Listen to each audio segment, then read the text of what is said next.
Welcome to my YouTube channel Rohit के notes. अगर आप मेरे चैनल पर नए व्यूअर हैं या फिर अब तक अगर आपने मेरे चैनल को सब्सक्राइब नहीं किया है तो मेरे चैनल को सब्सक्राइब कर लीजिए। सब्सक्राइब करने के बाद बेल आइकन को दबाइए ताकि आपको अगली वीडियोस की नोटिफिकेशन मिलते रहें। तो आज हम इस वीडियो में डिस्कस करेंगे एनसीईआरटी मैथमेटिक्स ग्रेड 8 का एक्सरसाइज नंबर 3.4 का क्वेश्चन से डिस्कस करेंगे। तो देखिए क्या है क्वेश्चन, इसके आगे देखते हैं। तो क्वेश्चन नंबर 2 में हमें बोला गया है identify all the quadrilaterals that have 4 sides of equal length, है कि नहीं। हमें आइडेंटिफाई करने के लिए कहा गया है अगर एक क्वाड्रिलेटरल का क्या होता है, चारों साइड इक्वल होता है तो उससे हम क्या कहेंगे, हमें निकालने के लिए कहा गया है। ठीक है, अगर देखिए क्वाड्रिलेटरल का अगर 4 साइड इक्वल होता है तो देखिए सपोज मैंने एक ड्रॉ किया तो 4 साइड किसके इक्वल होते हैं, स्क्वायर के चारों साइड इक्वल होते हैं, कि नहीं। तो हम लोग यहां पे लिख लेंगे स्क्वायर लिख लेंगे, उसके बाद एक स्क्वायर ड्रॉ कर लेंगे, उसके बाद उसको ए बी सी डी। तो ए बी सी डी हम लोगों ने स्क्वायर ड्रॉ कर लिया। हम लोगों ने स्क्वायर क्यों ड्रॉ किया, क्योंकि हमें बोला गया है कि 4 साइड इक्वल, और 4 साइड किसके इक्वल होते हैं, स्क्वायर के इक्वल होते हैं चारों साइड। तो यहां पे क्या है, हियर ए बी इक्वल क्या होता है, डीसी होगा। A B equal, A B जितना है उतना ही क्या है, बीसी भी है, और सी डी जितना है उतना ही क्या है, डीए भी है। मतलब कि ए बी जितना है बीसी भी उतना ही लंबा है, और बीसी जितना है सी डी भी उतना ही है, और सी डी जितना है ए डी भी उतना ही। मतलब चारों इसके जो साइड्स हैं, चारों साइड्स इसके इक्वल हैं। ठीक है, इसके बाद और एक हम लोग ड्रॉ कर सकते हैं जिसके चारों साइड इक्वल होते हैं। क्या है वो है रोम्बस। अभी देखिए रोम्बस कैसे ड्रॉ करेंगे हम लोग। सपोज हमने एक रोम्बस ड्रॉ कर लिया। रोम्बस के भी क्या होते हैं, ये साइड चारों साइड क्या होते हैं, इक्वल होते हैं। तो हम इसको नाम दे देते हैं डब्ल्यू एक्स वाई जेड। तो इसके भी चारों साइड इक्वल है। यहां भी हम लोग लिख सकते हैं कि W X equal X Y equal Y Z equal Z W, है कि नहीं। तो डब्ल्यू एक्स जितना होगा एक्स वाई भी उतना ही होगा, उसके बाद वाई जेड जितना होगा उसके बाद ये भी उतना ही होगा। मतलब कि इसके भी चारों साइड्स इक्वल हैं। ठीक है, तो इसका आंसर क्या होगा, हमें क्या पूछा गया था, 4 साइड्स ऑफ इक्वल लेंथ, है कि नहीं। Identify all the quadrilaterals that have 4 sides of equal length. तो हम लोग आंसर पे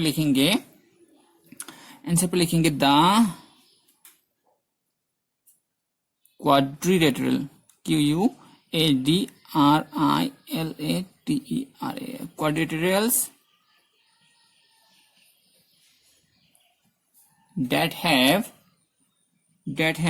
क्या आता है, 4 side of equal length, 4 sides of equal length. क्या क्या होगा, एक होगा स्क्वायर एंड दूसरा होगा रोम्बस।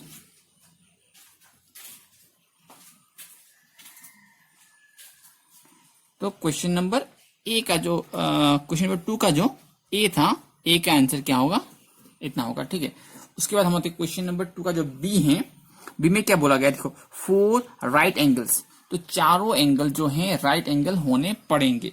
इसके लिए हम लोग क्या ड्रॉ करेंगे, 4 राइट एंगल्स हम लोग सबसे पहले ड्रॉ कर लेंगे, एक स्क्वायर ड्रॉ करेंगे, क्योंकि स्क्वायर के क्या होते हैं, चारों जो एंगल होते हैं ये स्क्वायर है। ठीक है, चारों जो एंगल होते हैं क्या होते हैं, चारों जो होते हैं राइट एंगल होते हैं, बराबर होते हैं। हम लोग ऐसा भी कर सकते हैं, अगर राइट एंगल हो तो हम लोग ऐसा बॉक्स की तरह लिखते हैं। तो चारों क्या है, इक्वल लेंथ में है। ठीक है, तो इसका नाम देते हैं ए बी सी डी। तो यहां पे क्या है, angle A equal angle B equal angle C equal angle D equal 90 degree. तो इसके क्या है, चारों एंगल जो है 90 डिग्री हैं। उसके बाद और कौन सा डायग्राम है जिसका चारों एंगल इक्वल लेंथ में होते हैं। देखिए RECT रेक्टेंगल एक ऐसा डायग्राम है जिसके क्या होते हैं, चारों एंगल जो हैं इक्वल लेंथ में होते हैं। ठीक है, इसका भी 90 होता है, ये भी 90 होता है, ये भी 90 और ये भी 90 होता है। ठीक है, तो इसके बाद इसका भी नाम दे सकते हैं हम लोग, PQR, ऐसे नाम इतना जरूरी नहीं, आप कुछ भी दे सकते हैं, ABCD XYZ। तो इसके बाद देखिए यहाँ भी क्या है, angle P equal angle Q equal angle S equal angle R equal 90 degree, ये भी 90 डिग्री है। तो हम आंसर पे क्या लिखेंगे, देयरफॉर क्या लिखेंगे, देयरफॉर द क्वाड, यहाँ पे जो लिखा था क्वेश्चन से थोड़ा लिख लेंगे।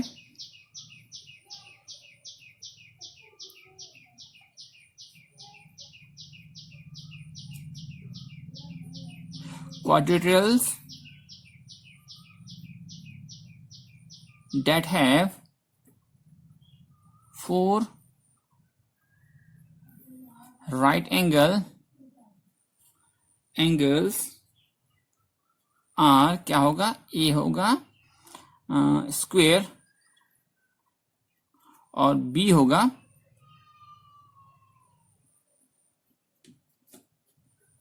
रेक्टेंगल। ठीक है, इसके बाद हम आते क्वेश्चन नंबर 3 पे। तो देखिए ये मैंने पार्ट करके इसलिए लिखा है कि यहाँ पे मेरे पास जगह कम है, मैंने पहले ही क्वेश्चन लिख लिए थे, इसलिए मैंने पार्ट करके लिखा है। आप जब एग्जाम में लिखेंगे या फिर घर में जब प्रैक्टिस करेंगे तो एक इसके नीचे ये और इसके नीचे ये लिख दीजिएगा। ठीक है, अच्छे सीक्वेंस में लिख दीजिएगा। मेरे पास यहाँ पे जगह नहीं है, ज्यादा कंजेस्टेड हो गया, मैंने कम जगह छोड़ा था क्वेश्चन लिखने के बाद, इसीलिए मैंने पार्ट करके लिखा है। अभी देखिए क्वेश्चन नंबर 3 में explain how a square is quadrilateral. तो एक स्क्वायर कैसे क्वाड्रिलेटरल बनता है, कैसे होता है, हमें दिखाना है इस क्वेश्चन में। ठीक है, हमें एक्सप्लेन करना है कि कैसे एक क्वाड्रिलेटरल स्क्वायर है। तो देखिए हम लिखेंगे, देखिए क्वाड्रिलेटरल का क्या होता है, ए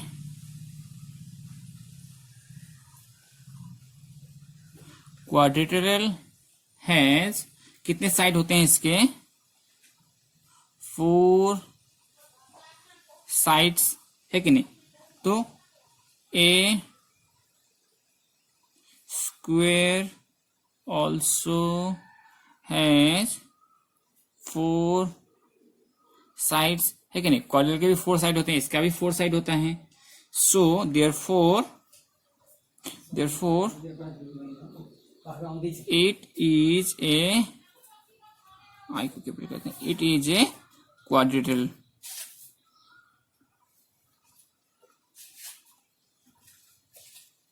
तो इसके बाद क्वेश्चन नंबर बी में आते हैं। देखिए क्वेश्चन नंबर बी में हमें पूछा गया है a parallelogram.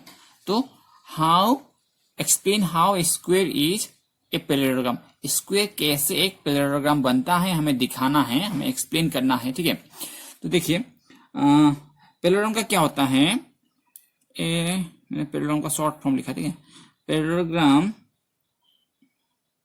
Has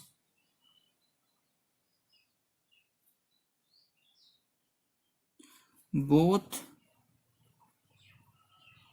pairs of opposite sides are parallel। है ना, पैरेलल का क्या होता है, जो जितने भी ऑपोजिट साइड होता है, ऑपोजिट साइड क्या होते हैं, पैरेलल होते हैं। जो ऑपोजिट साइड होते हैं एक दूसरे के पैरेलल होते हैं। तो इसके बाद क्या है, देखिए स्क्वायर का भी क्या होता है, a square also has both pair of opposite side are parallel। So it is a parallelogram. Question number 3 का जो 3 है, 3 में देखिए रोम्बस, एक स्क्वायर कैसे रोम्बस है हमें दिखाना है। देखिए हम लिखेंगे सबसे पहले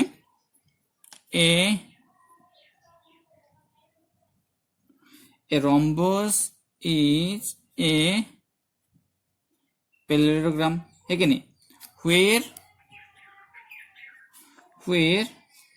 all sides are equal, है कि नहीं। रोम्बस के क्या होते हैं, सब साइड, चारों साइड क्या होते हैं, इक्वल होते हैं। तो स्क्वायर के भी क्या होते हैं, ए square also is a parallelogram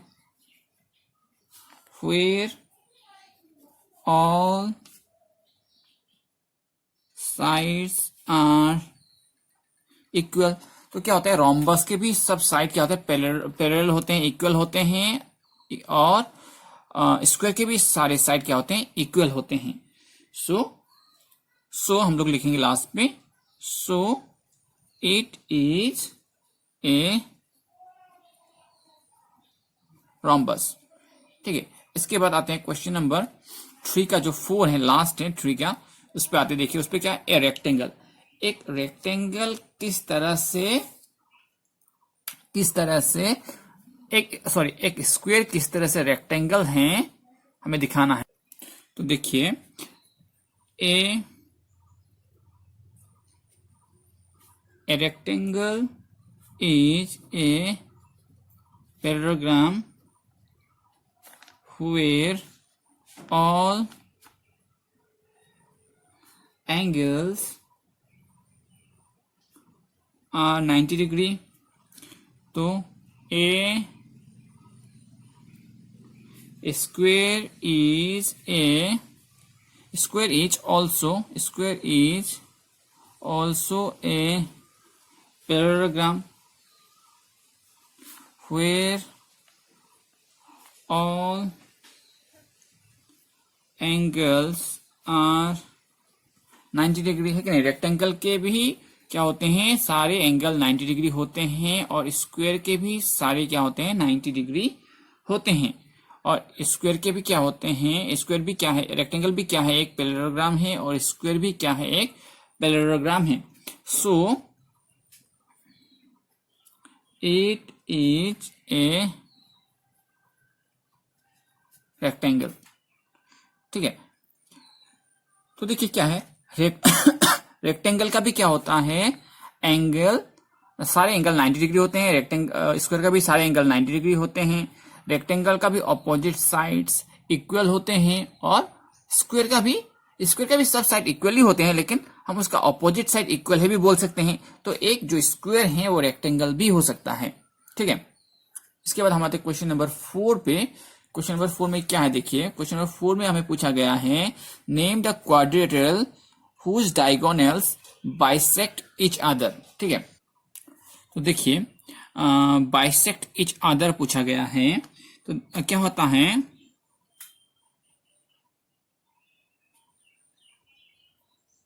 diagonals of a parallelogram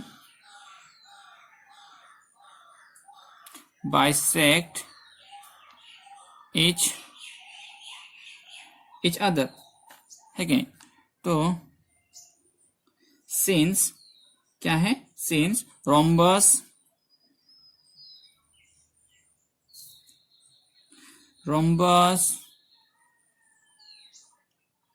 square and rectangle are also parallelogram, है कि नहीं। मतलब कि पैरेललोग्राम का क्या होता है, डायगोनल्स क्या होता है, diagonals of parallelogram bisect each other. तो रोम्बस, स्क्वायर और रेक्टेंगल भी एक प्रकार के वन काइंड ऑफ क्या है, पैरेललोग्राम ही है। तो इन सब के भी क्या होगा, डायगोनल जो है बाइसेक्ट ही होगा।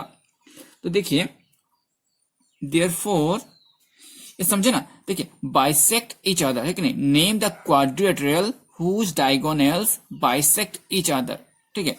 तो diagonals of parallelograms bisect each other, तो जो भी पैरेललोग्राम है, पैरेललोग्राम के क्या होते हैं, डायगोनल्स एक दूसरे को बाइसेक्ट करते हैं। तो रोम्बस, स्क्वायर और रेक्टेंगल भी क्या है, एक प्रकार के वन काइंड ऑफ क्या है, पैरेललोग्राम ही है। तो मतलब कि इनका भी जो डायगोनल होगा, इनका भी डायगोनल क्या होगा, बाइसेक्ट ही होगा। तो therefore their diagonals also bisect each other, है कि नहीं। तो अगर रोम्बस, स्क्वायर और रेक्टेंगल अगर पैरेललोग्राम है, तो इसका जो बाइसेक्ट डायगोनल होगा, डायगोनल भी क्या होगा, बाइसेक्ट ही होगा, है कि नहीं। तो थर्स, यहां से लिखेंगे thus the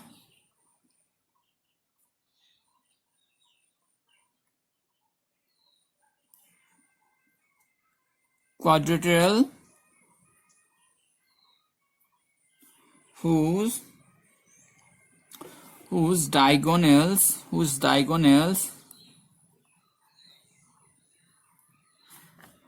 bisect each other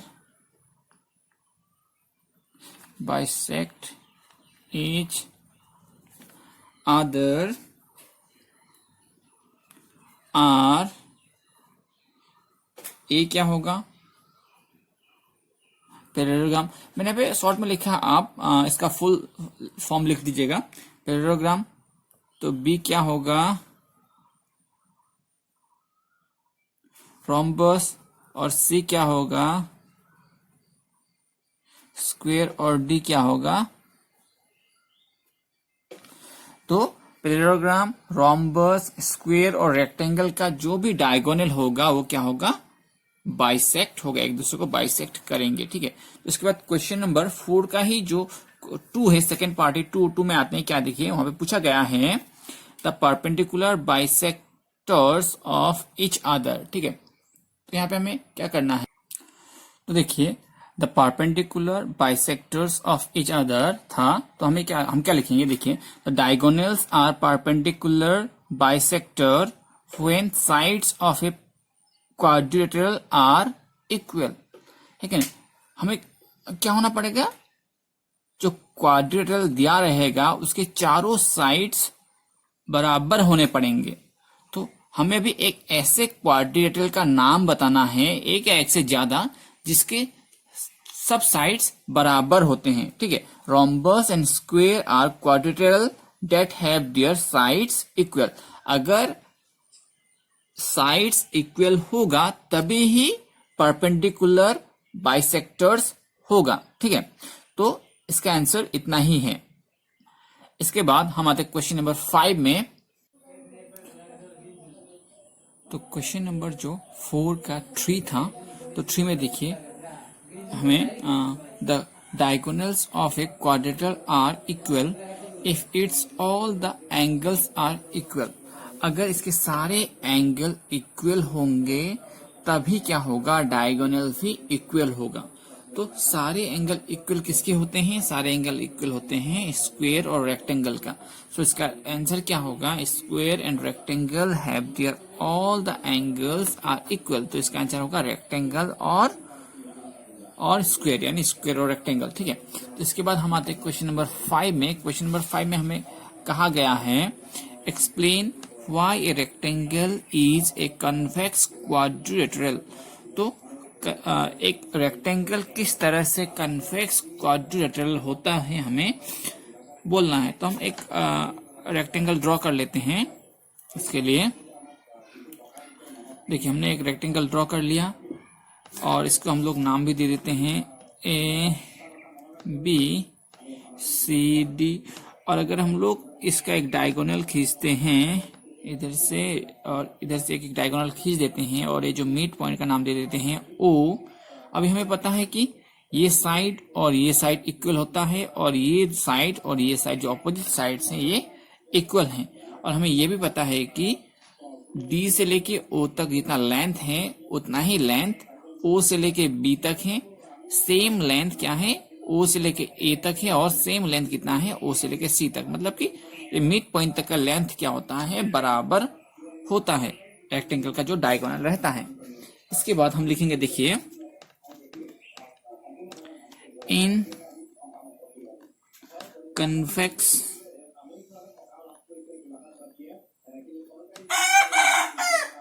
quadrilateral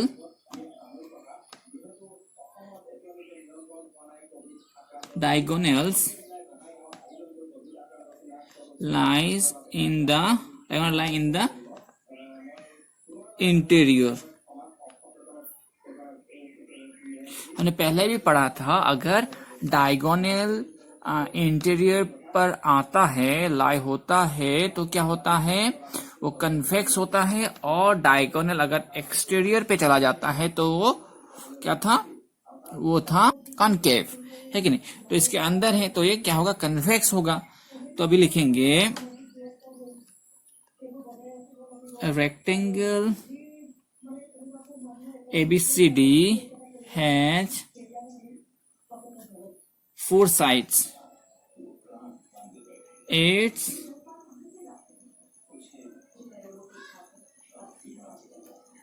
diagonals AC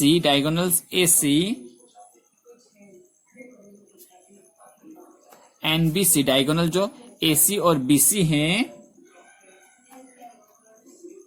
lie interior या फिर इनसाइड भी लिख सकते हैं, इनसाइड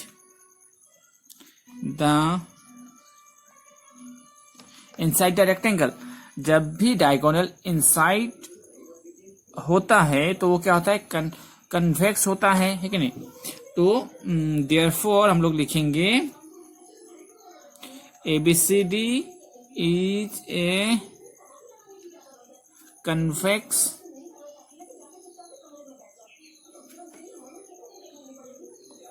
क्वाड्रिलेटरल।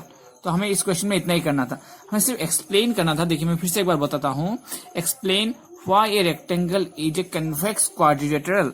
तो एक रेक्टेंगल क्यों कन्वेक्स क्वाड्रिलेटरल है, ये क्यों कनकेव नहीं है, हमें बताना है। हमें पता है कि कन्वेक्स होने के लिए क्या होना पड़ेगा, जो डायगोनल है वो मस्ट बी इनसाइड होना पड़ेगा।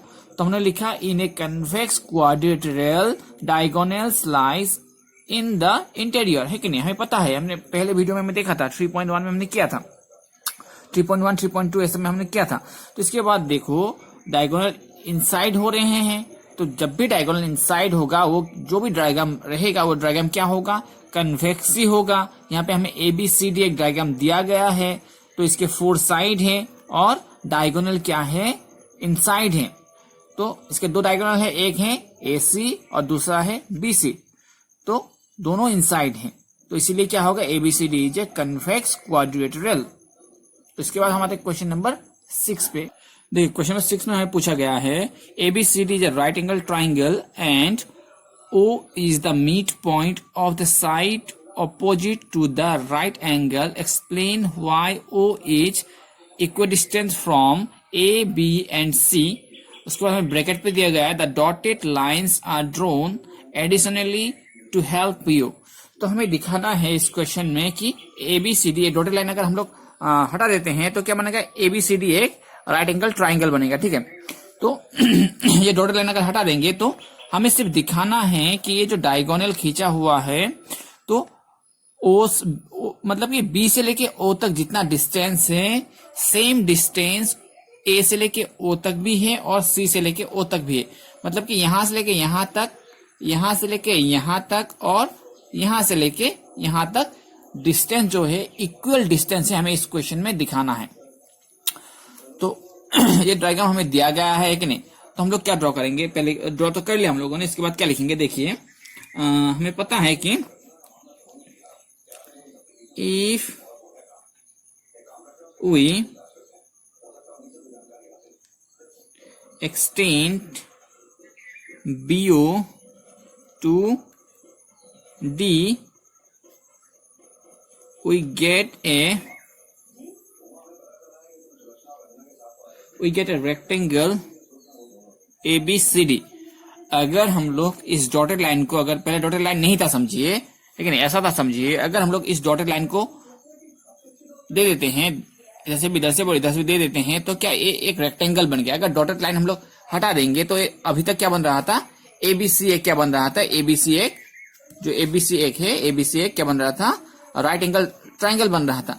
लेकिन अगर हम लोगों ने यहां से डॉटेड लाइन खींच दिया और इधर से भी खींच दिया और डायगोनल को भी इस तरह से लंबा कर दिया, तो क्या बन गया, ये एक रेक्टेंगल बन गया है कि नहीं। इफ वी एक्सटेंड बीओ, अगर हम लोग बीओ को एक्सटेंड करते हैं, BO to D, we get a rectangle ABCD. उसके बाद डी की तरफ अगर एक्सटेंड कर देते हैं इस तरह से, तो क्या होता है, एबीसीडी एक ट्राइंगल से क्या बन गया, एबीसी ट्राइंगल से अभी एबीसीडी एक रेक्टेंगल बन गया, ठीक है। नाउ AC एंड BD, अभी क्या है, AC और BD क्या है, इसके डायगोनल्स हैं। BC are diagonals of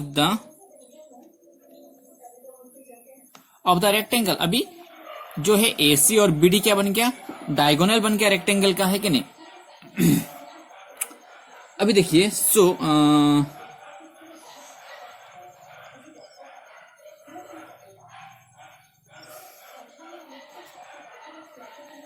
we know that, हमें एक बात पता है कि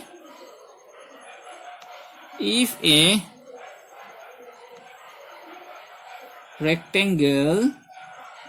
rectangles diagonals are equal and if हटा दीजिए यहाँ पे, वी नो डेट हम लोग इन लिख देते हैं, ठीक है, इन ज्यादा सुइटेबल होगा सेंटेंस के लिए। आर क्या है, are equal and bisect each other.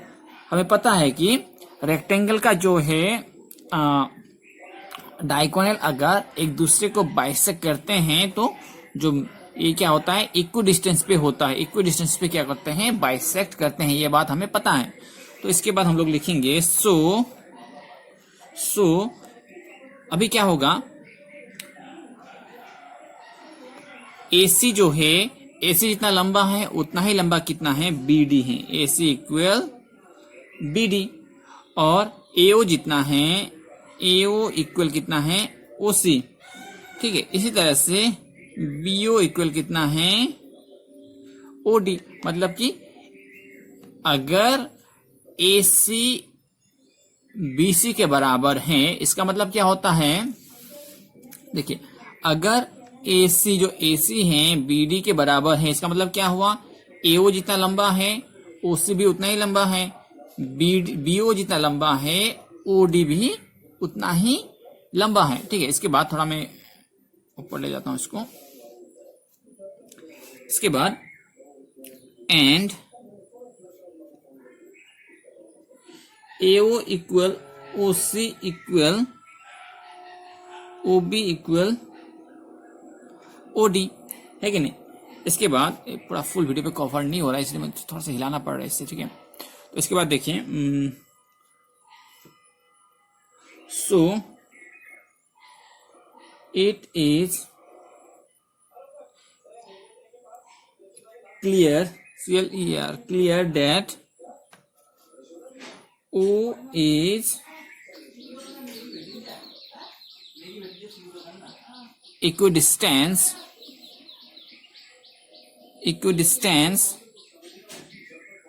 DIST and equidistant from ABC या फिर AB and C। तो इतना ही करना था इस मैथ्स में हमें। तो अगर आपको मेरा वीडियो पसंद आया तो इस वीडियो को लाइक, शेयर और सब्सक्राइब जरूर करिए और इस वीडियो को ज़्यादा से ज़्यादा शेयर और लाइक करिए। धन्यवाद।